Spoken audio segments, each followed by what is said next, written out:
Next up, we have Dr. Christine Colvis, Director of Drug Development Partnership Programs at the National Center for Advanced Translational Sciences. Her team is best known for leading the Discovering New Therapeutic Uses for Existing Molecules, New Therapeutic Uses program, which supports preclinical and clinical research using investigational drugs provided by pharmaceutical company partners for disease indications not being pursued by the companies. Please join me in welcoming Dr. Colvis. Thank you. Thank you for the opportunity to come and speak to you today. So I'm going to tell you about 3 different programs that we have at NCATS that represent different kinds of strategies that we've used to address bottlenecks in development and in repurposing. And the first program that I'm going to tell you about was described briefly in the intro in that bio. Which is a program in which we had developed and used template agreements to establish collaborations between pharmaceutical companies and academic researchers. And this whole interaction, this whole thing that's represented here, really begins with a pharmaceutical company identifying assets that they actually have that they would like to offer through this program for academic researchers to explore for new indications. And so to make the research community aware of what would otherwise have been proprietary compounds that the companies actually have, we have to put information from the companies on our website and advertise those. And the shared interest ends up being based on the mechanism of action of the asset. So there are 2 primary requirements, I would say, for a company when they participate in this. One is that they know the mechanism of action of the drug, and the other is that these are things that have already been through at least a phase 1 clinical trial. They've generally been through a phase 2, and occasionally they've been into a phase 3 clinical trial for some indication, but were discontinued either for business reasons or because they failed to show efficacy in that original indication. But the safety profile is quite reasonable, and there's no reason to not pursue this for other potential indications. So along with advertising these assets on our website, NCATS also then offers funding to support phase 1 and phase 2 clinical trials to explore that new indication. And what we learned, so what we were really testing here, because we are trying to go after strategies and methods and things that are going to improve the pipeline, what we were really after here was, can we have template agreements that would get used by these 2 different parties and work effectively? And what we've learned so far is that these agreements actually work quite well. The companies are happy with them, but also the academic institutions are quite happy with them. And several of our company partners now have actually adapted these for programs outside of this program. So things that they do, on their own or that they do in collaboration with somebody else. So this model's actually worked quite effectively, and that was our hope. So, for example, AstraZeneca is actually doing this now with us, but they also run their own sort of program using this very similar strategy.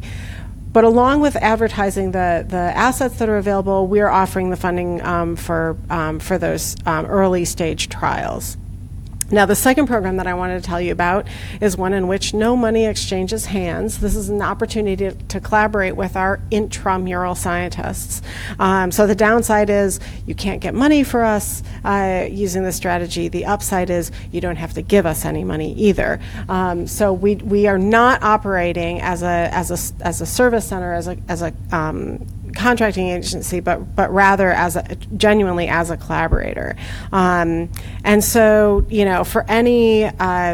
for any collaboration, obviously, the 2 parties have to be bringing different things to the table.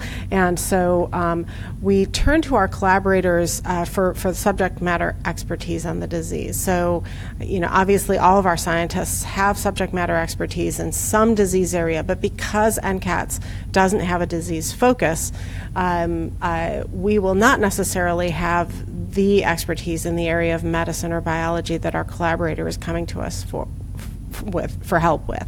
So obviously we're turning to them for that.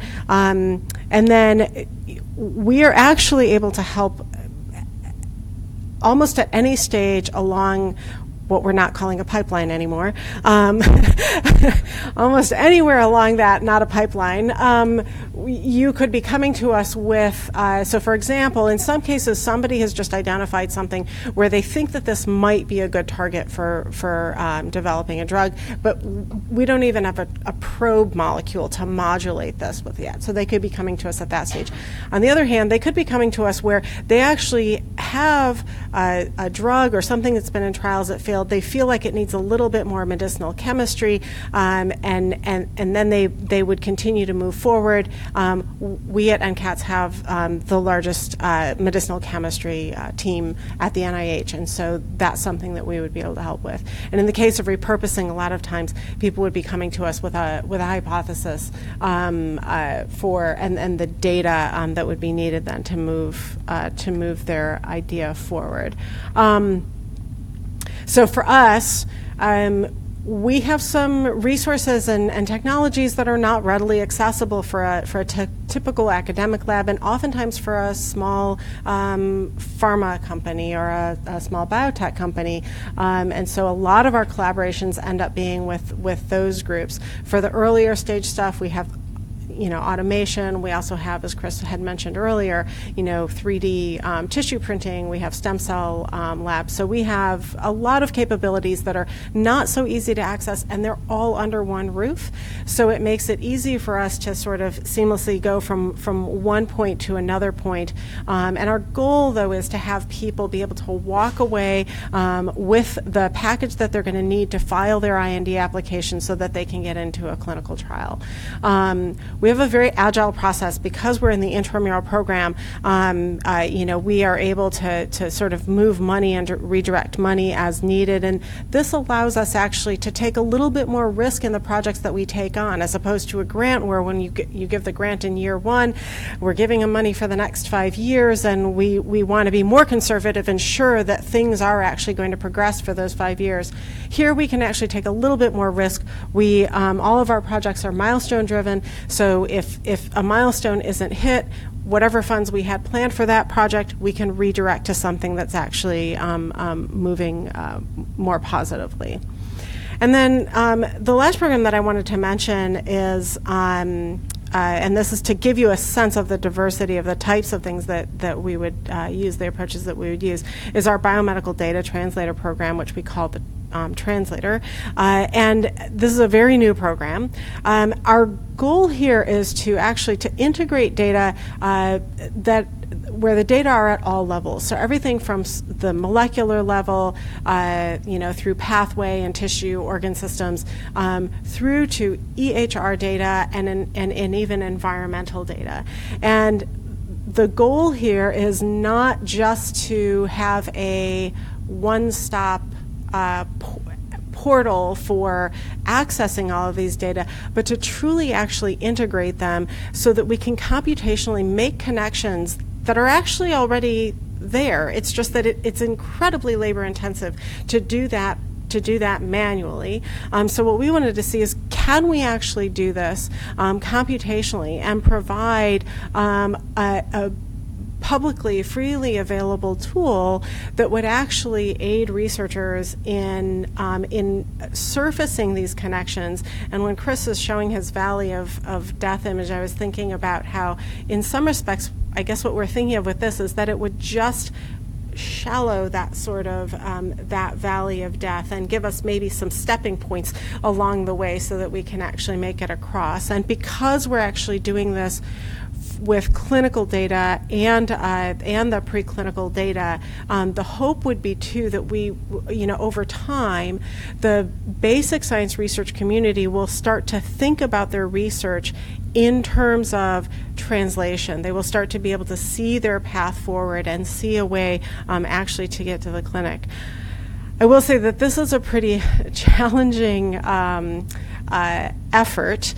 In this sort of pictogram here, which Julie McMurray and Melissa Handel had put together, you see that in these bottom sort of triangles, we're trying to make the point that The language that's actually used on the clinical side versus on the basic science side is actually quite different. And even if we were to go within one domain, actually, as Margaret had showed with her malaria example this morning, when you look at these mesh terms, it's actually hard to necessarily see all of those connections. It doesn't all just sort of fall into place. So it's really been a challenge. But our hope is that if we do this right, we would do less retrospective drug repurposing and more prospective drug multipurposing, because we would actually see the connections of the shared molecular etiology from two sort of clinically apparently different